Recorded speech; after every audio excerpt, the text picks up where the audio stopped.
We touched on Dana White at the top of the show and this new TV deal, a broadcast deal that Zuffa Boxing has with Paramount Plus, a 12-fight card deal to start in 2026 with the expectation that it's going to grow. This is a deal that our friends over at Inside the Ring believe is an achievement somewhere between the discovery of electricity and the moon landing. They think it's a huge deal over there. 12 events. This was expected, though, Sergio. UFC recently cut this multi-billion-dollar rights deal with Paramount, and even though everyone says this deal was not connected, of course it was. Of course they're intertwined some way, whether officially or not. Also announced, though, and also not unexpected, was that there will be a Zuffa Boxing belt, which will be used alongside the Ring Magazine belt, and those will be the only belts recognized by this new promotion. The goal, of course, is to marginalize and eventually eliminate the sanctioning belts. Sergio, you are a proud former WBC world champion. What do you think of this development? Well, boxers fight for money and titles. Boxers want to win the same championship belts their idols once fought for. I mean, I'm talking about the greatest of the great, the Muhammad Ali's, the Sugar Ray Leonards, Mike Tyson, Oscar De La Hoya. You know, those are the guys that I looked up to. They're the reason I got into boxing. I seen those belts being paraded, you know, when they won, and I seen those belts be taken away when they lost. It was the thrill of chasing that dream that kept me in this sport, along with the paydays. So bringing in a new belt to the mix is not going to change anything, because we already have too many belts, too many champions, way too many belts. And we always talk about this in other podcasts and on air. It waters down the name champion, right? But if you want to start your own league with your own treasure chest full of money, we've seen this before, and we're going to continue seeing this. There's always going to be a new player in the game that thinks they could rearrange the wheel, like you like to say, with that Roman-minded conquer mentality, and then they come into the sport and realize this sport is unconquerable. You know, just like the great Larry Merchant said, you know, nothing can kill boxing, nothing can save it. That, I don't care how much money you got. I don't care if you got 7.7 billion. That's just the number that they have right now in the treasure chest.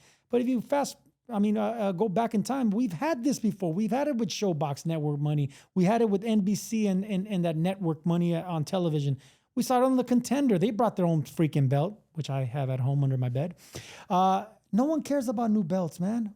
Fighters definitely don't care about new belts. And especially once you start trampling on the old belts, the belts that have been around for 50, 60 years, that's history. They have all the connections. They have all the political connections to try to exclude the new player in town, no matter how much money they got. So that's the problem. I think Zuffa Promotions is going to come in here. They got the money, they got the leverage, and now they got the TV deal. But they still have to work with the old school players, you know. And a lot of those old school players in boxing, you know, they don't like being in the light. They like being in the dark, because boxing is a what's a word for dark? You know, we're shadows, shady business, and it's always been shady. Boxing's always been like that. I mean, back in the day, the mob was part of it. You know, now the mob has turned into, you know, networks and managers and advisors and promoters and strength trainers. You know, there's a bunch of dirty, shady figures, and now you got money behind it. I have nothing. I have nothing bad to say about it, right? Because it's a new player. More players for boxing means you just more boxing. Had 15 bad things to say about it, which is fine. Like I don't disagree with a lot of what you said. I think the biggest difference in this new entity is that it essentially has limitless funds behind it. I mean, Turki Al-Sheikh has access to more money than anyone that has ever entered the boxing space. He has the ability to at least try to spend his way to success. I don't think he wants to do that. I think he wants to do it in a more professional way, in a way that eventually leads to this league being profitable, but he has the ability to, you know, spend extraordinarily amounts of money. I am not a fan, obviously, of the sanctioning bodies. I am not. I spend a large portion of our time together hammering them, because, and even more so today, because in the last few months, as they've been threatened with extinction, their response has been to pour gasoline all over themselves and hand someone the match. Like, they have not done anything to clean up their acts and to make fans feel make fans and fighters feel differently about them. I mean, you got the WBA still out there with 3 heavyweight champions, interim champions everywhere. You got 2, we talked about this last week. You got the 130 and 135 pound division led by guys that have no intention of ever fighting that weight class ever again. The WBC, what they did with the franchise championship, screwed up boxing. These interim titles, champions in recess, it continues to screw up boxing. The WBO, what the WBO did with Diego Pacheco continues to be a borderline criminal maneuver. The WBO, when they dropped Diego Pacheco from number 1 to number 3 after Diego Pacheco beat Trevor McCumbee and elevated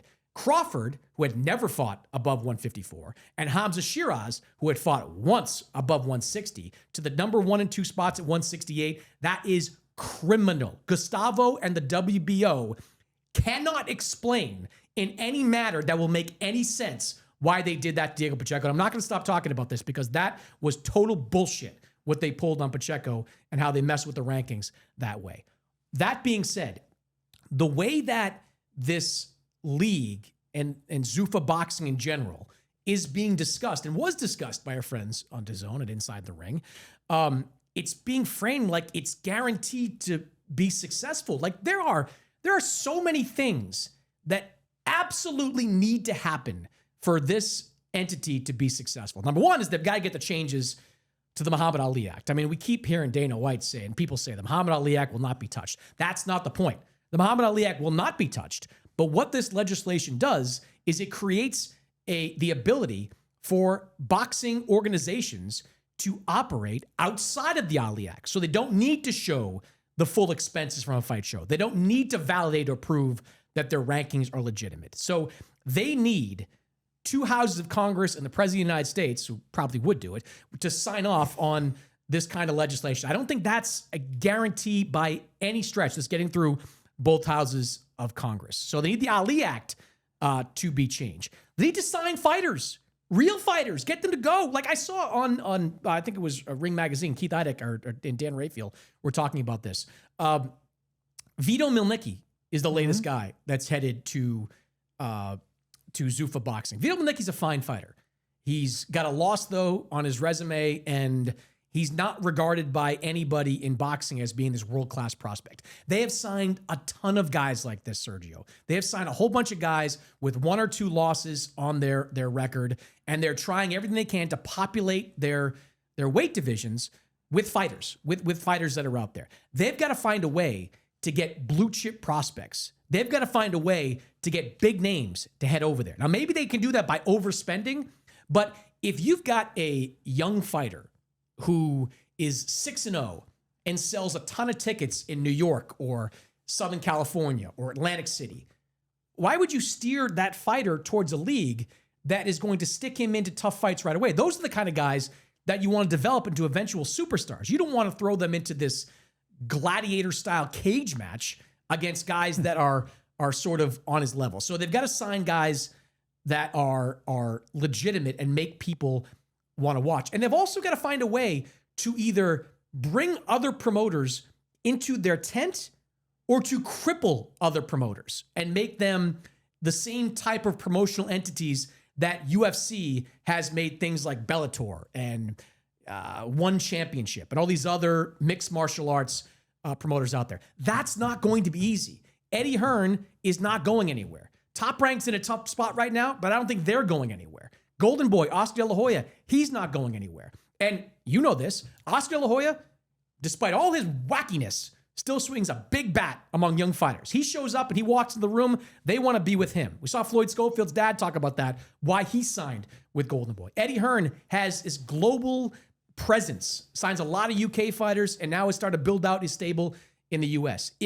Unless Zuffa boxing can get the market share, and I'm not going to call it a monopoly because Dana White hates that word. He says UFC's not a monopoly, but it's close. Unless they can get the market share that UFC has, they're not going to succeed at the level they want to succeed at. And I think it's going to be really, really hard for them to achieve that type of market share. I'm inspired, Chris Mannix. Okay. You just inspired me right now with that harangue. Is that the word? That is that not speech. the word. A harangue. Okay. That Continue. incredible verbal onslaught that you just laid out right now. Man, it's inspiring. That's what leaders do. And that's the first time you've ever inspired me, I should say. And you're absolutely right. You nailed it. Every which word that you used was powerful, because look, all those things fighters feel, but they can't say. You know, we're not good with words. That's why we have people speaking for us, and managers and mouthpieces and promoters. But when their livelihood is on the line because a new player with a bigger stick or a bigger treasure chest or more money comes into play, then they get their guard up and everyone's fighting for their job. So this is something that has happened before. Like I said, I've been a part of this. We've seen big money come around in ESPN and Showbox and then NBC. Well, look, Al Heyman and what he did. Al Heyman, what he did is probably the closest thing to it. But like Dana and Turkey both say it's not the same thing. We've seen it before. But I kind of agree with that, because there is no limit to the money Turkey can spend. And that to me is the only way that this becomes successful. But you can't buy wins. Well, no. You can't buy wins. But like it is prize fighting. And if they go out and want to grotesquely overpay these Olympians that come out of like the 2028 Olympics, or some of these prospects that are undefeated and do make a lot of money, yes, then they're going to be able to bring some of these guys into the stable. But I had my guys in Boston, the Nolan brothers, who are a small promoter in the Boston area, and they were talking about this because they've had experience dealing with TKO boxing, Zuffa boxing. And they were telling me that the contracts that TKO was offering were not better than the contracts that they were offering. Like, they're still offering guys decent money to fight in these local club shows. So I just think that the only way that they can find success in anywhere close to a reasonable timeline is if they overspend. Now, I don't think, Sergio, that Turkey wants to do it. I don't think he wants to just keep spending money after money. Money is not going to be the issue. It's not going to be the cure-all. I've been here before, Mannix.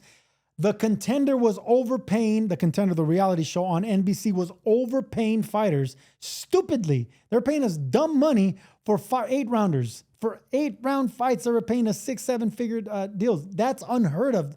You're telling me right now that no matter how big this treasure chest is, they're not going to be paying 6 figures for 6-rounders, all right? So that right there, we've seen money before. Money's not the remedy here. The remedy here is influence. It's being next to the fighters that you've seen on television. This is where they're going to go wrong, I think. The fact that Dana White is a brilliant promoter, and I think he takes the bulls by the horn, and he has a vision, and he's gonna succeed in whatever he does because he's just that guy. So I give him credit for being a new player in town. What he doesn't see is that money is not the motivational factor for fighters. It's passion. It's our love for the legends that came before us, holding those same belts that you're trying to eradicate. That is what really inspires fighters. The fact that we go into the gym, we're not thinking money, man. We're thinking, I want that belt that I seen Mike Tyson hold and Julio Cesar Chavez hold. I want that same belt that Salvador Sanchez held. That's what we go to the gym for. That's what we bleed for. That's what we sweat for. We're not doing it for a freaking paycheck. That is a luxury that comes with the passion that comes with us getting our ass whooped every single day in the gym and doing it in front of the public for everyone's enjoyment. Money is not going to solve nothing. Ask any billionaire, ask anyone with money out there. And I've met a lot of people with money. Money doesn't make you happy. It's what you can buy with that money that makes you happy. You know what makes boxers happy, man? It's people calling them champ at the grocery store. People calling them champ, when they're out there. They're not calling them champ because they got a 7-figure payday. They're calling them champ because they got that strap around their waist. Because they came out with that strap. Everyone thinks about those belts, coming out into the ring. Every movie, Rocky, every boxing movie, you see the entourage with the belts. That's part of the journey of a champion, and you cannot just sell that to the highest bidder.